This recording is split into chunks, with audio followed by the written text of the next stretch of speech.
एक शिक्षक की सबसे बड़ी खासियत ये होती है कि वो हमें खुद को खुद से पढ़ना सिखाता है। हालांकि माता पिता बचपन में बच्चों को उंगली पकड़कर चलना सिखाते हैं, लेकिन एक जो शिक्षक होता है वह नींव मजबूत करके खुद मार्गदर्शक बन के पथदर्शक बन के वैज्ञानिक दृष्टिकोण से और सारे दृष्टिकोण से हमें पढ़ना सिखाता है। यह बात देश के सबसे पहले उपराष्ट्रपति और राष्ट्रपति डॉक्टर राधाकृष्ण सर्वपल्ली ने कही थी।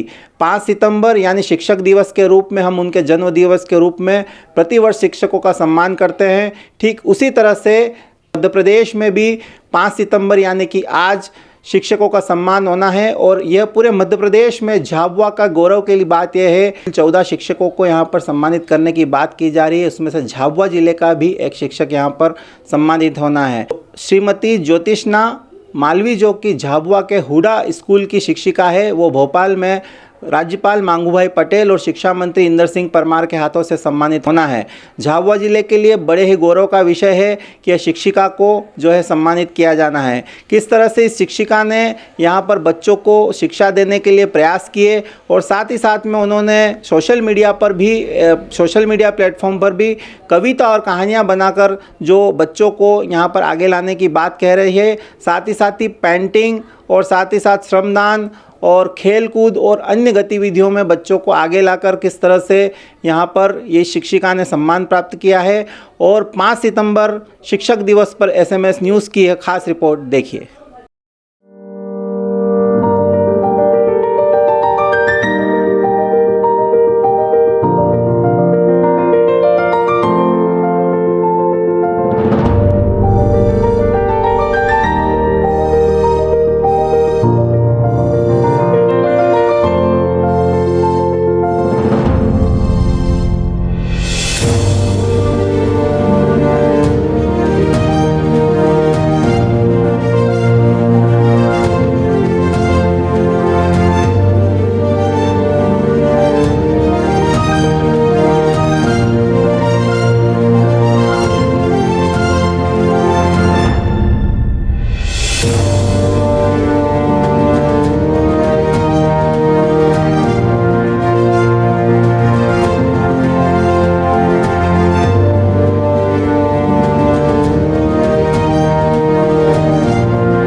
तो देखा आपने किस तरह से इस शिक्षिका ने अपने हौसले और उम्मीद की उड़ान के साथ में यहाँ पर बच्चों को शिक्षित करने के लिए कई प्रयास किए, चाहे वो कोरोना काल हो या फिर बच्चों की उच्च शिक्षा के लिए अ से अक्षर तक का ज्ञान घर घर जाके यह शिक्षिका ने बच्चों को दिया। और साथ ही साथ में आज जो शिक्षक दिवस पर राज्यपाल और जो है शिक्षा मंत्री के हाथों से सम्मानित होने जा रही है। पूरे मामले पे हमने शिक्षिका से भी बातचीत की, क्या कहती है वो आइए पहले सुनिए।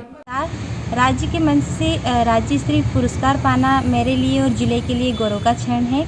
यह पुरस्कार बच्चों के हित में किए गए कार्यों के लिए प्रतिवर्ष प्रदान किया जाता है और कोरोना काल से लेकर के उसके पहले से भी बच्चों से जुड़े हुए जितने भी शिक्षा के क्षेत्र में जो कार्य किए गए हैं, जैसे कि कमज़ोर वर्ग के बच्चों को लगातार शिक्षा से जोड़े रखने के लिए यूट्यूब चैनल, पॉडकास्ट चैनल के द्वारा उनके अध्यापन को बढ़ाते रहना है, उनको पढ़ाते रहना है। और मैंने ज़िले में कहानी का एक ग्रुप बनाया हुआ है जिसमें कहानी और कविता की दुनिया के नाम से, और प्रतिदिन उसमें एक कहानी भेजती हूँ ताकि बच्चे लगातार कुछ सीखें। और वहाँ सुनकर भी सीखते हैं और पढ़कर भी सीखते हैं। वहीं साथ ही उनकी प्रश्नोत्तरी भी होती है, गूगल फॉर्म के द्वारा उनका टेस्ट भी होता है।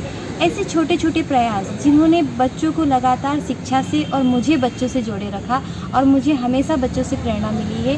और यहाँ तक पहुँचने में मेरे स्कूल का स्टाफ, मेरे मार्गदर्शक के रूप में ज़िले के वरिष्ठ शिक्षक साथी और मेरा परिवार, सबका सहयोग रहा है, तो आज मैं इस मंच पर पहुँच पाई हूँ। धन्यवाद। शिक्षा व्यवस्था को लेकर मध्य प्रदेश का झाबुआ लगातार पिछड़े जिलों में यहाँ पर गिनती में लिया जाता है, लेकिन ज्योतिष्ना मालविया जैसी शिक्षिका यदि इस ज़िले में है और हर शिक्षक इनकी तरह यह बन जाए तो निश्चित रूप से झाबुआ ज़िले की जो शिक्षा व्यवस्था है मध्य प्रदेश में स्वर्णिम जिलों में यहाँ पर पायदान पर पहुँच जाएगी। हर शिक्षक को उनकी तरह बनना चाहिए और बच्चों को शिक्षा देना चाहिए, तभी यहाँ पर जो शिक्षा व्यवस्था बेहतर हो पाएगी। कहते हैं कि मंजिलें उन्हीं को मिलती है जिनके सपनों में जान होती है। पंखों से कुछ नहीं होता, हौसलों से उड़ान होती है। तो हौसलों के जिंदाबाद के साथ में श्रीमती मालविया ने यहाँ पर जो है बच्चों को अच्छी विद्या अध्ययन करा के हौसलों की जो उड़ान जीती है। SMS न्यूज़ के लिए कैमरा पर्सन भूपेन के साथ झाबुआ।